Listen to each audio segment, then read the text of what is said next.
বিশ্বনবীর যুগেই বাংলাদেশে এসেছিলেন 4 জন সাহাবী, যে 4 সাহাবীর হাত ধরেই বাংলাদেশে আজ ঘরে ঘরে মুসলমান। কিভাবে বাংলাদেশে ইসলাম প্রবেশ করেছে এ নিয়ে প্রচলিত আছে বহু মন গড়া গল্প, আর এসব বানোয়াট কাহিনীর কারণে আড়ালে পড়ে গেছে প্রকৃত সত্য, যে সত্যই আজ তুলে ধরবো আমাদের আজকের এই বিশেষ আয়োজনে।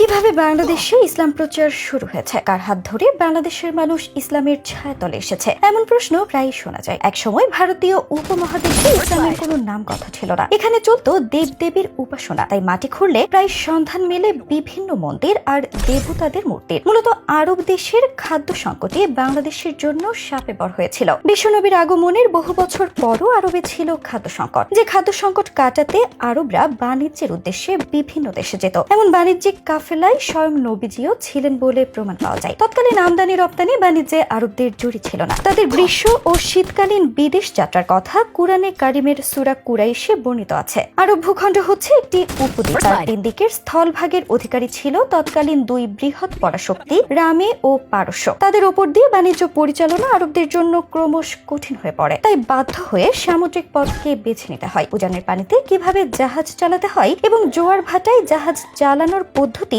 বিশ্ববাসী আরবদের কাছ থেকে শিখেছে। আরবদের এই নৌ বাণিজ্যের সময় বঙ্গোপসাগরে চট্টগ্রাম বন্দর ছিল খুবই সুবিধাজনক পাতশ্রয়। আরবরা এখান থেকে সুগন্ধি ও মশলাজাত দ্রব্যাদি আমদানি করে ইউরোপের বাজারে বিক্রি করত। আরবগণ যেমন তাদের বাণিজ্য জাহাজ নিয়ে সমুদ্রে চষে বেড়াতো, ঠিক তেমনি চট্টগ্রামও তৎকালীন যুগে জাহাজ নির্মাণ শিল্পের জন্য বিশ্বজুড়ে খ্যাতি লাভ করেছিল। চট্টগ্রামের তৎকালীন যুগে নির্মিত জাহাজ উদ্যোগটি ব্রিটিশ মিউজিয়ামে সংরক্ষিত রয়েছে। চট্টগ্রামের নাবিকগণও তাদের জাহাজ নিয়ে বহিঃসমুদ্রে গমন করতেন, ফলে আরবদের সঙ্গে তাদের সখ্যতা ঘটনাচক্রে বাণিজ্যের উদ্দেশ্যে চীন থেকে এসেছে।